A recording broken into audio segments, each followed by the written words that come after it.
आप अपने कमरे में बैठे हैं।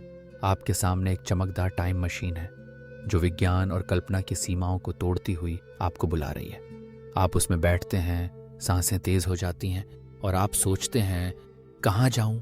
शायद मुगल काल का शाही दरबार देखूं या रेनेसां की रंगीन गलियों में घूमूं।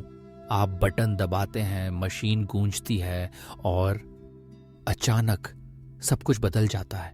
एक जोरदार झटका, अजीब सी आवाजें और फिर सन्नाटा। जब आपकी आंखें खुलती हैं, आप वहां हैं जहां इंसानी इतिहास सिर्फ किताबों में है।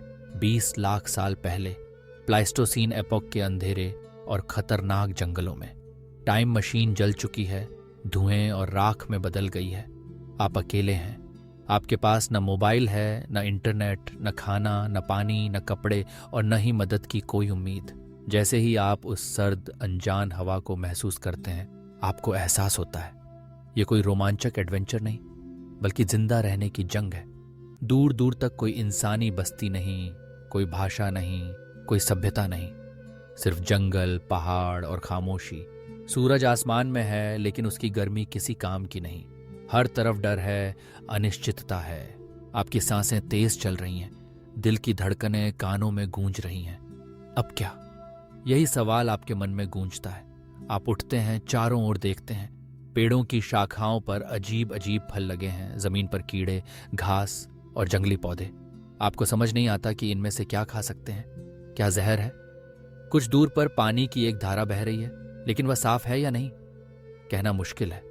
अगर आप गंदा पानी पी लें तो डायरिया, डेंगू या हैजा जैसी बीमारियां तो हो सकती हैं, जो आज की दवाइयों के बिना जानलेवा हैं। आपका शरीर कंपा रहा है। आपके पास न तो गर्म कपड़े हैं, न आग जलाने का तरीका आता है। रातें बेहद ठंडी होंगी और आपकी सांसें भाप में बदल जाएंगी। आपके सामने सबसे बड़ा सवाल है, आग कैसे जलाएं? आपको याद है कि स्कूल में आग के बारे में पढ़ा था। पत्थरों को रगड़ने से चिंगारी निकलती है, लेकिन असल में बिना किसी औजार के, बिना प्रैक्टिस के ये नामुमकिन सा लगता है। हर रात एक जंग है, हर सुबह एक नई चुनौती। जंगल में हलचल है, दूर कहीं पत्तियों की सरसराहट होती है। आप चौंक कर देखते हैं, शायद कोई जंगली जानवर है। ये कोई मामूली जानवर नहीं, बल्कि सैबर टूथ टाइगर, मेगाथेरियम जैसे विशाल खूंखार शिकारी हैं, जिनके सामने इंसान की कोई औकात नहीं थी। आपके पास कोई हथियार नहीं, कोई सुरक्षा नहीं। आपकी सांसें थम जाती हैं। आप पेड़ के पीछे छिपने की कोशिश करते हैं, लेकिन डर पीछा नहीं छोड़ता। आपका सबसे बड़ा दुश्मन कोई जानवर नहीं, बल्कि आपका अपना शरीर है। लाखों सालों में इंसान का शरीर बदल चुका है। हम आज के बैक्टीरिया और वायरस से तो लड़ सकते हैं, लेकिन उस जमाने के रोगाणुओं से नहीं। एक मामूली चोट, एक छोटा सा संक्रमण भी आपके लिए जानलेवा साबित हो सकता है। आपके शरीर की रोग प्रतिरोधक क्षमता उस समय की बीमारियों के आगे बेबस है। आपको अपनी हर सांस की कीमत समझ में आने लगती है। फिर कल्पना कीजिए कि आप जंगल में चलते चलते किसी प्राचीन मानव जनजाति से टकरा जाते हैं, जैसे कि होमो इरेक्टस। वे आपको हैरानी से देखते हैं। आपके कपड़े, आपकी चाल, आपकी भाषा, सब कुछ उनके लिए अजीब है। और उस समय अजीब का मतलब था खतरा। वे आपको अपने बीच नहीं रहने देंगे। या तो वे आपको भगाएंगे या फिर आपको मार देंगे। आप न तो उनकी भाषा जानते हैं, न उनके इशारे, न ही उनके रीति रिवाज। आपके लिए ये दुनिया पूरी तरह अजनबी है। आपके मन में आता है, शायद मैं उन्हें कुछ सिखा सकता हूँ, शायद आग जलाना या पत्थर के औजार बनाना। हो सकता है आप उन्हें दिखाएं कि कैसे तेज धारदार पत्थरों से शिकार किया जाता है या कैसे आग से खाना पकाया जाता है। लेकिन यह सब आसान नहीं है। न तो वे तुरंत आप पर भरोसा करेंगे, न ही आपकी बातें समझ पाएंगे। और इन सब के बीच आपको हर दिन अपनी जान बचाने के लिए जूझना पड़ेगा। आपकी हर कोशिश, हर नई खोज, हर सीख कई महीनों, कई सालों की मेहनत मांगती है। और सवाल है, क्या आप तब तक जिंदा रह पाएंगे? इस समय इंसान ने जीना सीखना शुरू ही किया था। आग का प्रयोग, शिकार की तकनीक, समूह में रहना, ये सब बातें नए नए शुरू हो रही थीं। आप उनके लिए कोई भगवान नहीं, बल्कि एक अजीब और गरीब प्राणी हैं जिससे वे डर सकते हैं या नफरत कर सकते हैं। आपके पास भविष्य का ज्ञान है, लेकिन उसे इस दुनिया में इस्तेमाल करने का कोई रास्ता नहीं। अब सोचिए, आपका शरीर टूटने लगा है। भूख, प्यास, ठंड, डर, ये सब मिलकर आपको तोड़ने लगते हैं। आप अकेले हैं, कोई आपकी भाषा नहीं समझता, कोई आपके आंसू नहीं देखता। दिन रात मौत से लड़ना आपकी आदत बन गई है। आपका दिमाग घबरा जाता है, डर, पैनिक, डिप्रेशन ये सब आपको घेर लेते हैं।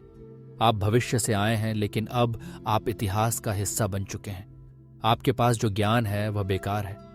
किताबें, तकनीक, विज्ञान सब सिर्फ यादें बनकर रह गए हैं, क्योंकि उन्हें लागू करने का कोई साधन नहीं। शायद आप सोचें, काश मैं वापस जा सकता, लेकिन आपकी टाइम मशीन राख हो चुकी है। कोई मदद नहीं, कोई उम्मीद नहीं। आप महसूस करते हैं कि टाइम ट्रैवल का सपना जो हमेशा से इंसान की कल्पना में रहा है, असल में कितना खतरनाक हो सकता है। ये रोमांच नहीं, एक डरावना कैद खाना है जहां हर दिन एक नई सजा है।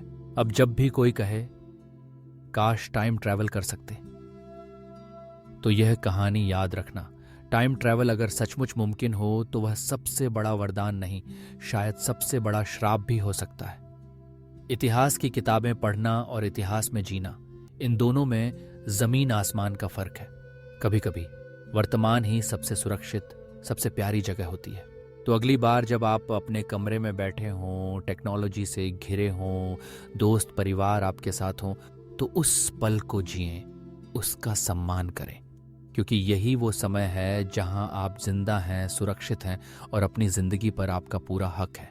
अगर आपको यह कहानी पसंद आई हो, अगर आप ऐसी और रोमांचक, सोचने पर मजबूर कर देने वाली कहानियां सुनना चाहते हैं, तो ऑर्बिट टेल्स को जरूर फॉलो करें। आपकी कल्पना को उड़ान देना हमारी जिम्मेदारी है। अपने विचार कमेंट में लिखें। अगर आपके पास टाइम मशीन होती तो आप किस दौर में जाना चाहते और वहां पहुंचकर सबसे पहली चीज क्या करते। मिलते हैं अगली कहानी में, एक नई यात्रा, एक नई सोच के साथ। ऑर्बिट टेल्स, जहां हर कहानी एक नई दुनिया का दरवाजा खोलती है।